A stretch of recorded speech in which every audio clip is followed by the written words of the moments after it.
Mohon perhatian sebentar. Assalamualaikum warahmatullahi wabarakatuh. Waalaikumsalam warahmatullahi wabarakatuh. Izin mengenalkan diri, nama Muhammad Jafar Khairon, siswa bermaskul dari jurusan Teknik Elektronik dan Industri. Di sini saya akan menyampaikan materi tentang berpikir kritis.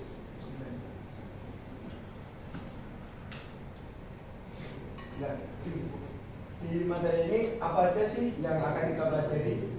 Yang pertama, kita akan belajar tentang memahami definisi berpikir kritis. Yang kedua, memahami tahapan berpikir kritis. Yang ketiga, ada berlatih berpikir kritis dengan kasus. Ya, pasti kita sudah tidak asing lagi dengan kata berpikir kritis. Berpikir kritis adalah kemampuan untuk menganalisis, menilai, dan menyimpulkan informasi secara rasional dan objektif, bukan sekedar menerima sesuatu begitu saja. Atau kita dapat dibilang memilih-milih informasi. Kenapa berpikir kritis itu penting? Karena berpikir kritis membantu kita terhindar dari hoax dan manipulasi. Yang kedua, dapat mengambil keputusan dengan lebih baik, atau bisa dibilang yang benar dengan yang salah. Yang ketiga, dapat memecah masalah dengan lebih efektif. Tahapan berpikir kritis itu ada 5. Yang pertama ada identifikasi masalah atau pertanyaan, yaitu kita menentukan masalah secara spesifik, atau jika kita sudah diberikan masalah, kita dapat mencari seperti apa yang sedang dicari atau analisis yang dipecahkan. Yang kedua ada mengumpulkan informasi dari masalah yang telah diberikan tadi. Kita mencari data atau fakta dan bukti dari berbagai sumber yang relevan serta kredibel. Yang ketiga ada analisis dan evaluasi data. Setelah kita mencari datanya yang sudah kita kumpulkan, kita mencari kembali informasi yang telah kita dapat dan menilai sebelum kita sampaikan. Keempat ada identifikasi sudut pandang alternatif, yaitu melihat masalah dari berbagai sudut pandang dari pandangan kita aja, tetapi dari sudut pandang yang berbeda-beda. Karena setiap orang pasti memiliki sudut pandangnya masing-masing. Yang kelima adalah membuat keputusan atau kesimpulan, yaitu merumuskan solusi yang paling logis dan terdukung oleh hasil riset kita. Jadi sebelum membuat keputusan, kita sebutkan dulu apa yang sudah kita dapat, dan setelah itu kita baru merilis atau menyampaikannya.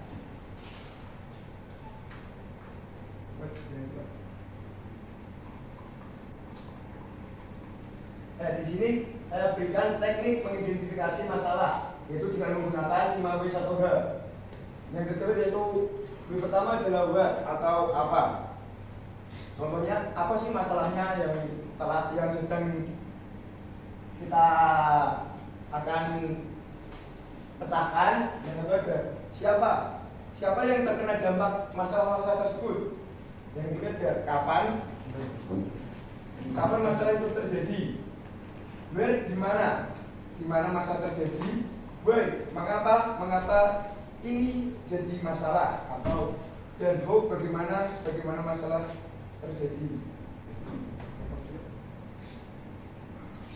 Nah, ini saya kasih contoh dari contoh kasus banyak siswa SMK Negeri 1 Loroati terlambat masuk sekolah.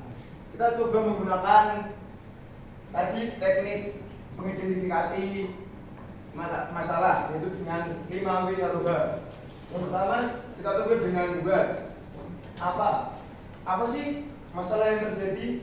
Yaitu banyak siswa SMK Negeri 1 Loroati terlambat masuk sekolah. Yang kedua, siapa yang terkena dampak?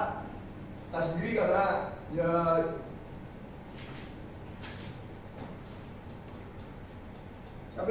siapa yang terlambat masuk sekolah? Itu kan siswa dari SMK itu. Dan kapan saja mereka terlambat? Karena itu banyak siswa mungkin baru sekali atau 2 kali atau 3 kali atau mungkin sering terlambat. Yaitu dan when, kapan saja yang terlambat. Where, di mana mereka sekarang. Orang-orang yang terlambat itu mereka di mana? Atau misalnya udah gerbang dan tutup, orangnya pulang, kan kita tidak tahu. Dan lanjut B, mengapa? Mengapa sih mereka bisa terlambat? Mungkin jawabannya mungkin bisa macet atau bangun kesiangan dan lainnya. Dan lanjut wow, yaitu bagaimana keadaan mereka kalau mereka tak terlambat, bagaimana itu? Ya itu juga kita dapat simpulkan.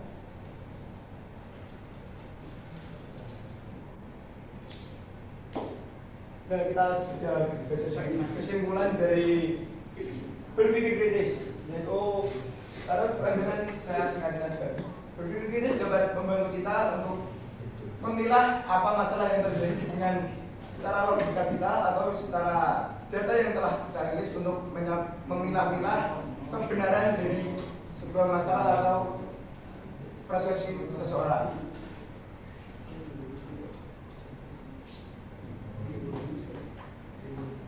Selanjutnya tanya jawab.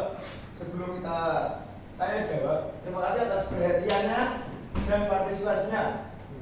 Dan dilanjut dengan tanya jawab. Semoga presentasi ini memberi wawasan yang bermanfaat bagi saya dan teman-teman semuanya. Apakah ada, saya lanjut dengan sesi tanya jawab, apakah ada yang mau ditanyakan?